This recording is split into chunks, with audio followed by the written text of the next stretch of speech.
Welcome, my friends, to Grandpoppydoo's world of reasonable madness, where the ridiculous meets the sublime, and occasionally common sense pops in.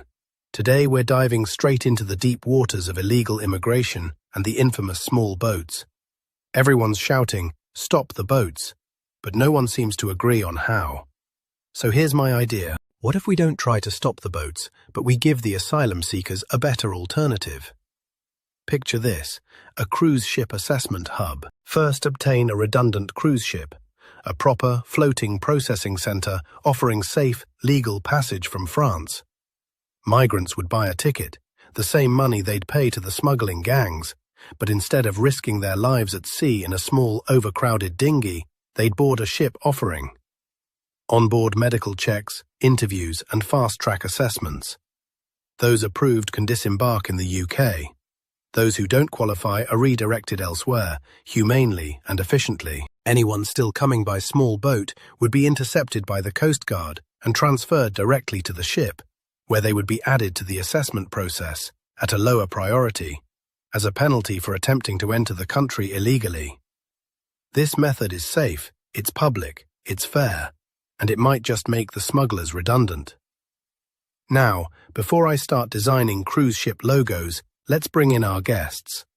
Joining me in the studio today is my ever-skeptical but strangely optimistic friend, Lewcus Sade, singer-songwriter of many opinionated protest songs. And joining us remotely is Dr. Evelyn Harris, ex-Prime Minister and former leader of the AI Progress Party. Welcome both of you.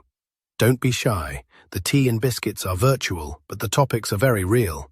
First, Lewcus, what are your thoughts? This is not as daft as it sounds. The key is market displacement. If you undercut the criminal networks by offering a legal, safer alternative, you take away their business model. And how about you, Evelyn? And from a humanitarian perspective, it's far more defensible. Processing asylum claims at sea would reduce chaos at national borders. But the challenge will be jurisdiction. Whose laws apply while the ship is in international waters? Ah, the legal labyrinth, always there to spoil a good idea. We could partner with the UN or the Red Cross, maybe even treat the ship like a temporary diplomatic zone. That way, it has shared oversight and everyone's accountable. You see, now it's sounding less like madness and more like reason. The downside, though, cost. Operating a ship like that 24/7 would be expensive. True, but what's the cost of not doing it? Hotel or other accommodation bills, weekly allowance, NHS, dentist, eye tests, border patrols, detention centres, court appeals. It's all adding up. And remember, the passengers are paying customers.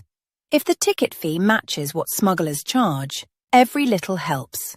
It must be better that the okey-cokey system, in, out, shake it all about, or as it's officially called, one in, one out agreement. Who's doing the maths here?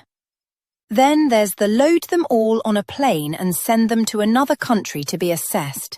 Every option costs money. We must look at the bigger picture of overall cost and benefits. I'd also suggest integrating AI-assisted assessment and verification tools on board. You could process applications in hours, not weeks. So, let's sum up. A legal, safe alternative, undercuts criminal gangs, potentially self-funding, transparent and efficient. The challenges? Legal jurisdiction, upfront cost, political will. So, dear listeners, it's over to you. If you were an asylum seeker, which option would you choose? Would you board the cruise ship assessment hub?